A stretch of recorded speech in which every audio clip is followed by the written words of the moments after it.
Welcome to our Friday program on TNT. Got to the end of the working week. Tomorrow we've got our live program, probably from here. That'll be between 9 and 10 a.m. Thai time. You're all welcome to join in. No cost. Anybody can drop in, have a chat, bring up a topic, ask a question, make a comment about maybe some of the stories during the week, express an opinion. It's an open slather, and I'm usually generally pretty open to taking anybody's comment. Now let's go to, I think, really the main story. It's not even the elephant in the room. It's really right there for everybody to see. And I think we're seeing a bit of panic in the government, certainly demonstrated by what happened yesterday. And we start with Khao English in their Facebook page. The Interior Minister, Anatin Charnvirakul, said yesterday he's instructed all governors to go to the field and stop farmers from burning agricultural waste in order to reduce PM 2.5 microdust particles. And the order came as 66 out of 77 provinces face unhealthy levels of PM 2.5. Anatin, who had attended a meeting with the PM and the other cabinet members, said he's flying to Chiang Rai province to meet the other governors, and he's threatening to impose sanctions on Thai companies operating in neighbouring countries that allow farmers to burn agricultural waste. And meanwhile, we got also in the Khao English Facebook page the Prime Minister visiting the Pollution Control Department to hear about the severe air pollution affecting Thailand yesterday. Well, he doesn't really have to worry about getting in a car and creating more pollution. He could have just checked online or read any of the news or just looked out of the window. He later told cabinet members to spend more time visiting the provinces, adding PM 2.5 microdust, drugs and illegal goods are the key problems facing Thailand. Meanwhile, the Bangkok governor said yesterday that the air quality will improve from February the 17th to the 22nd. He said 40% of PM 2.5 microdust comes from agricultural burning in Thailand and neighbouring countries, 20% from vehicle exhausts and 40% from the lack of wind.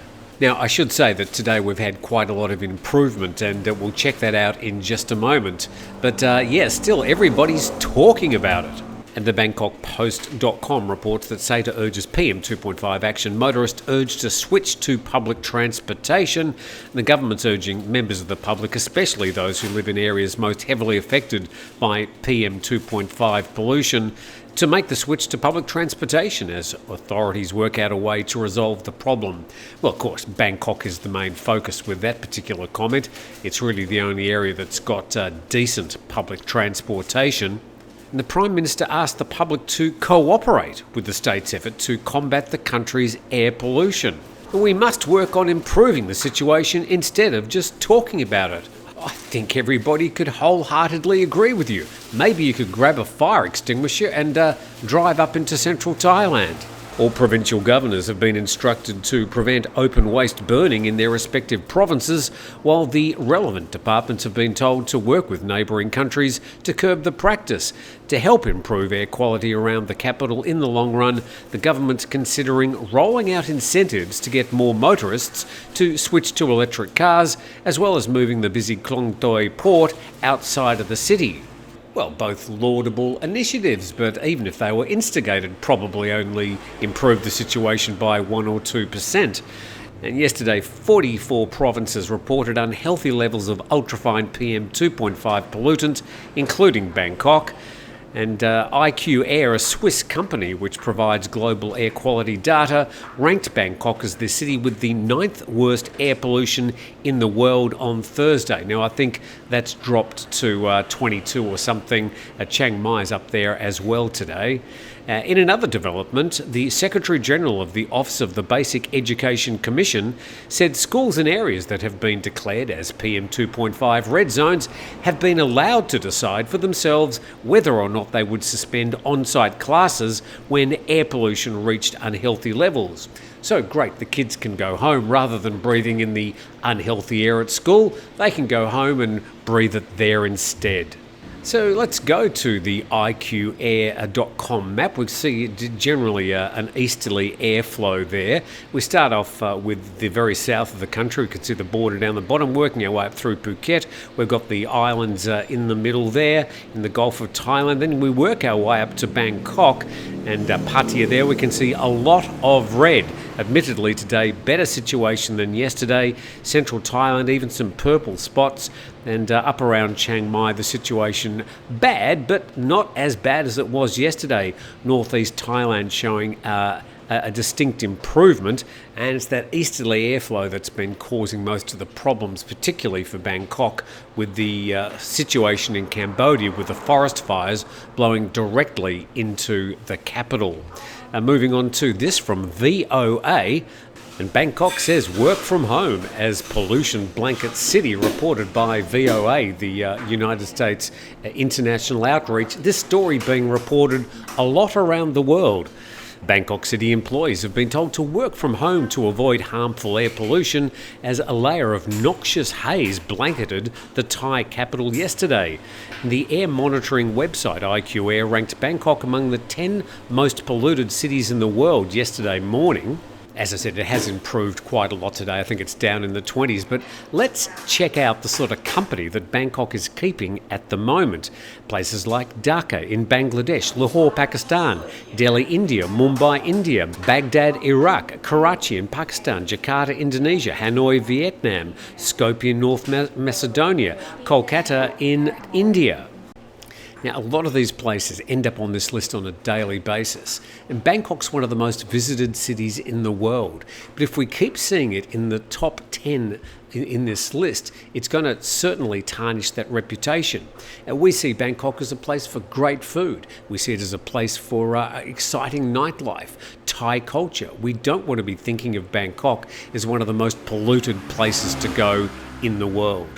Further on that article, a public health crisis is brewing over the problem, with at least 2 million people in Thailand needing medical treatment because of pollution in 2023. So there's no doubt, as we're sort of in the midst of this air pollution crisis, the annual air pollution crisis, that the government and the officials are panicking, because they're certainly going to be suffering at the polls as people start heading to hospital.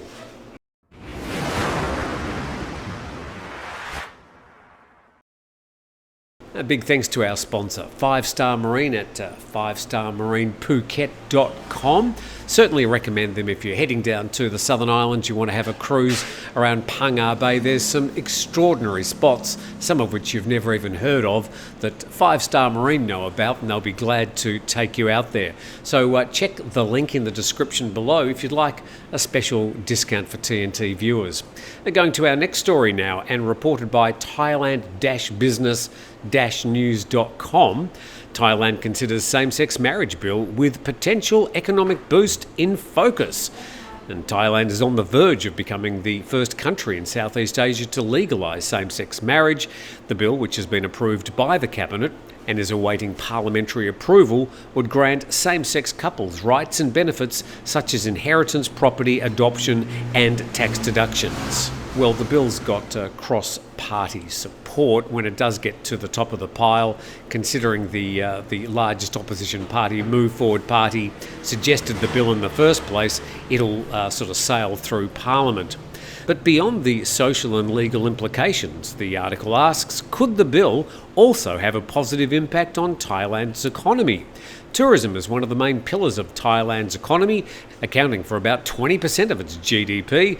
The country's already a popular destination for LGBTQ+ travellers who are estimated to spend more than $6 billion annually in Thailand. By recognising same-sex marriage, Thailand could further enhance its reputation as a friendly and progressive place and attract more visitors from countries where such rights are not available or respected. Well, an interesting argument, but I would have thought that Thailand's reputation in regards to those sort of issues is already fairly well understood. But it goes on, and Thailand is emerging as a focal point for gay dramas in Asia, using the medium of soft power to depict its evolving society. with many names varying from Boys Love. That's the BL dramas which seem to be saturating a lot of the soap operas on Thai TV, the Y series from the Japanese origin word yaoi, and Thai gay dramas catch the attention of viewers throughout Asia.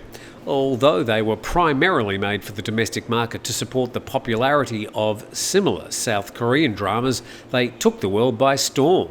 So a bit of a cultural phenomenon, but no date as to when that particular bill will get to the top of the list in Parliament. And moving to this story from nationthailand.com, and King told police to stop blocking roads for royal motorcades years ago. And His Majesty the King ordered police to stop blocking roads for royal motorcades years ago. And the Defence Ministry spokesman said yesterday, while the Defence Ministry said troops were ready to step in to help police protect the royal family. And a spokesperson for the Defence Ministry said police had stopped blocking entire roads for royal motorcades in line with the wish of His Majesty. Well, not sure about that. Certainly in Phuket, I've been stuck in royal motorcades over, say, the past 2 or 3 months. Not a particular issue with me, but they have blocked one side of the road entirely. So on a 4-lane road, you've got 2 lanes going one way, 2 lanes coming back the other. Well, 2 lanes were blocked for the royal motorcade. But what they did is they moved the traffic into single lanes on the other side. So a lot of work by police to organise this for, well, 10, 15 kilometres. And he said His Majesty was concerned about the people who would be affected by motorcades of the King and other royal family members, and the King had told the Royal Thai Police to properly manage traffic by providing both traffic ways for the motorcades and the people. Well, generally, I think the Royal Thai Police do a pretty good job organising these situations, and the worst you might get is a bit of a delay. And on Tuesday, before her arrest, now I'm sure you're all aware of the story, we reported it here on TNT, she's one of the 2 protesters who actually honked their horn at a royal motorcade and tried to join the motorcade. Tantawan said she was not worried about criticism and intimidation from loyalist groups, but she said she hoped the country would not regress to 1976, that referring to the Thammasat massacre where more than 100 people were killed. She said she simply wanted a safe zone for society to discuss her grouse, that's her complaints, related to the royal motorcades. So is social media a safe zone for people to discuss these matters? Well, in Thailand, no. The Prime Minister's weighing in on this. He said the Princess has done good for the country and she's been working hard. I would like security agencies to take good care of Her Royal Highness. We'll stand by the law that we're enforcing. Hardly emphatic comments there from the Thai Prime Minister, but that's the latest in motorcade-gate. And we head to Pattaya now, and Pattaya plans major makeover for Jomtien Beach. Well, here's one of those artist impressions, and it certainly looks very nice on there. The artist impressions always look a lot better than the final result. So what are they doing along Jomtien Beach? So it looks like Pattaya City is partnered with the Dynamic Group Products, and it's going to be divided into 4 phases. The installation of high-density polyethylene pipes beneath the road surface and the relocation of existing structures for improved functionality and aesthetics. Well, as far as the first part's concerned, it sounds largely a drainage issue. And beyond drainage improvement, city officials said the project also incorporates landscape adjustments, upgraded electrical systems and lighting improvements. Now, pedestrian walkways along Jomtien Beach will be enhanced, trees will be planted and new drainage points will be constructed near the boat ramp area.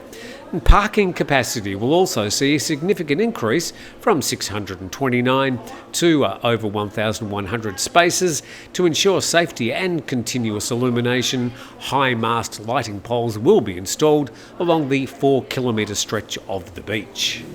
Along with all that new sand at Jomtien Beach, looks like they're going to have a nice new promenade and better drainage as well. But that's Pattaya. Let's head to Phuket, which apparently is getting a bit expensive to travel to. Not Phuket itself, but the actual travel. BangkokPost.com, netizens hit out at pricey Phuket airfares.